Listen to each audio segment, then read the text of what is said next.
ওই বাপ মা বাপের জাহেলিয়াতের কারণে সন্তান জাহেল। আদম সন্তান কি কাফের হয় জন্ম নেয়? না, কখনো নয়। প্রত্যেক আদম সন্তান সে হিন্দুর ঘরে জন্ম হোক, ইহুদির ঘরে জন্ম হোক, কিংবা মুসলমানের ঘরে জন্ম হোক, কিংবা বৌদ্ধর ঘরে, খ্রিস্টানের ঘরে জন্ম হোক, প্রত্যেক আদম সন্তান ইসলামী ফিতরতের উপর জন্মগ্রহণ করে। কথাটা আমার নাকি আমার গণমার কথা? কথাটা আল্লাহ পাকের কথা, রাসূল সাল্লাল্লাহু আলাইহি ওয়াসাল্লামের কথা। তাকে এবার তাকে মুসলমান কারা বানায়? হিন্দু কে বানায়? খ্রিস্টান কে বানায়? ইহুদি নাসারা কে বানায়? তার মা বাপ বানায়। তাকে হিন্দু বানায়, খ্রিস্টান বানায়, বৌদ্ধ বানায়, ইহুদি বানায়, কেউ মুসলমান বানায়। ইমানওয়ালা আর মুসলমান, এই কথাটার মধ্যে আকাশ পাতাল পার্থক্য ভাই। তবে মুসলমান হতে হলে অবশ্যই পূর্বে ইমান আনতে হবে, এটা সত্য। কিন্তু সকল ইমানওয়ালা মুসলমান নয়। মুসলমান হলো মুসলমান। মুসলমান শব্দের অর্থটা হলো সংকেত মৌলিক অর্থ হলো যে নিজেকে আত্মসমর্পণ করেছে।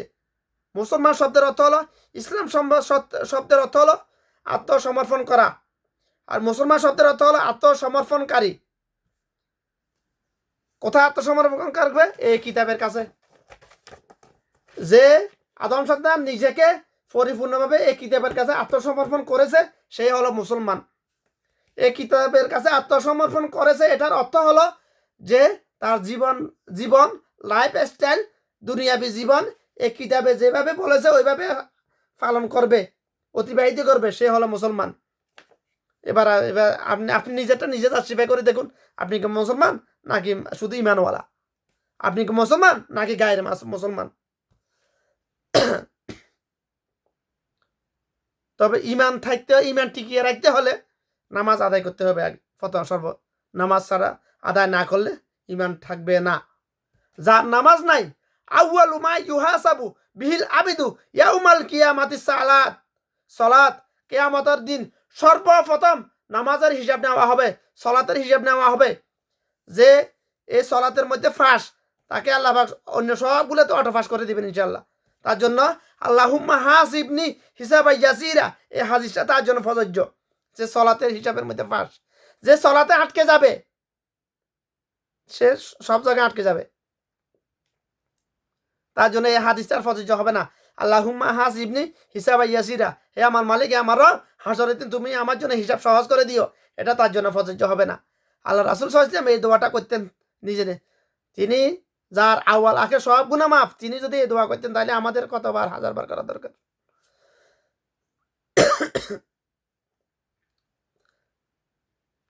নামাজ বেহেশতের চাবি, হাদিসটা জয়ীফ। ইমান বেহেশতের চাবি। যার ইমানে নাই তার নামাজে কি হবে? আর তার তো কোনো হিসাব নিকাশ নাই। হিসাব আছে না, যেন এরকম নয়। যার ইমান নাই সে বিনা হিসাবে জাহান নামে। তবে বিনা হিসাবে জাহান নামে এটার অর্থাৎ এই না যে সে সারা জীবন দুনিয়াতে মানুষের হক মারি খাইছে, মাথা বাড়ি দিয়েছে, মানব হত্যা করেছে, যার সম্পদ যেদিকে পাইছে সেদিকে লুণ্ঠন করেছে, অর্থাৎ ইহুদি নাসারা খ্রিস্টান বৌদ্ধ এদের কথা বলতেছি, তার হিসাব নাই। না, মানুষের হক তাকে আদায় বুঝাই দিতে হবে, তারপর সে জাহান্নামে যাবে। কিভাবে বুঝাই দিবে, কিভাবে বুঝিয়ে নিবে, বুঝে নিবে আল্লাহ পাক, আল্লাহ পাকে ভালো জানে। আল্লাহ পাক যেভাবে বুঝিয়ে নেওয়ার ওভাবে নিবে, বাস। এটা আমাদের বোঝার বিষয় না। তবে যার নামাজ নাই তার ইমান নাই, যার ইমান নাই সে বিনা হিসাবে জাহান্নামে।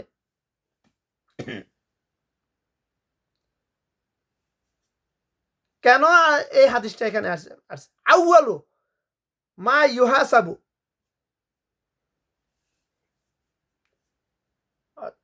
বিহিল আবেদু ইয়াউমাল কিয়ামাতিস সালাত। এই হাদিসের অনুবাদ কয়েক রকমের হয়, ব্যাখ্যা কয়েক রকমের হয়, অনুবাদ একরকম। কিয়ামতের দিন সর্বপ্রথম সালাতের ইজাব নেওয়া হবে। হাসরের দিন সালাতের হিসাব পরিপূর্ণভাবে বুঝিয়ে দেওয়ার আগ পর্যন্ত তার অন্য কোনো হিসাব নেওয়া হবে না।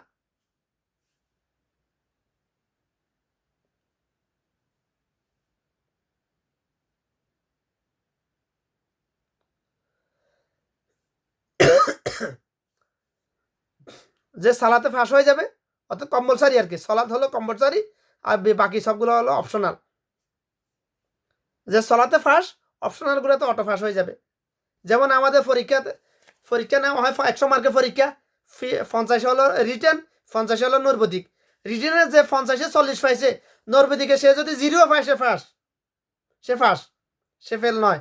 এসএসসিতে সে ফাঁস, ইন্টারে সে ফাঁস মনে করেন। আর যে রিটেনে 33 পায় নাই, নৈর্বদিকে 50 পাইছে, সে ফেল ফেল ফেল। এর থেকে সহজভাবে কিভাবে বুঝাইতে পারি আমি আর? এর থেকে সহজভাবে বোঝানোর জন্য অন্য কোনো পদ্ধতি আছে কি না, আল্লাহি আল্লাহ ভালো জানে। এর মতো এর থেকে সহজভাবে বোঝানোর মতো এলাম আমার কাছে আর নাই।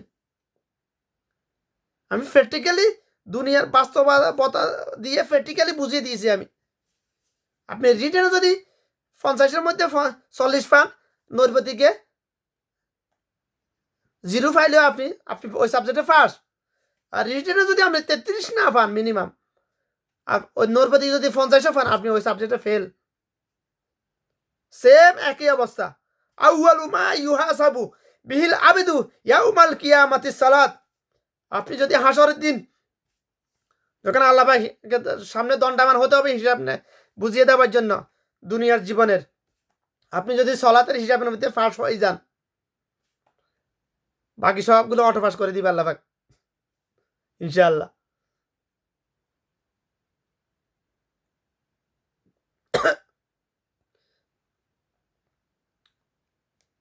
এবার আপনি চিন্তা করে দেখুন, আপনি কি হাসরের দিন আপনার জন্য হিসাব সহজ করবেন নাকি কঠিন করবেন? বিসমিল্লাহ। বাস আজকে কথা এতটুকু আমার। আশা করি ইনশাআল্লাহ কথাগুলো বোঝার চেষ্টা করবেন, ইনশাআল্লাহ কলাবে ঢুকাবেন, ইনশাআল্লাহ নিজে আমল করবেন, অন্যকে আমল করার জন্য উদ্বুদ্ধ করবেন। হেকমা দিয়ে দিনের দাওয়াত দিতে হয়, হেকমা দিয়ে।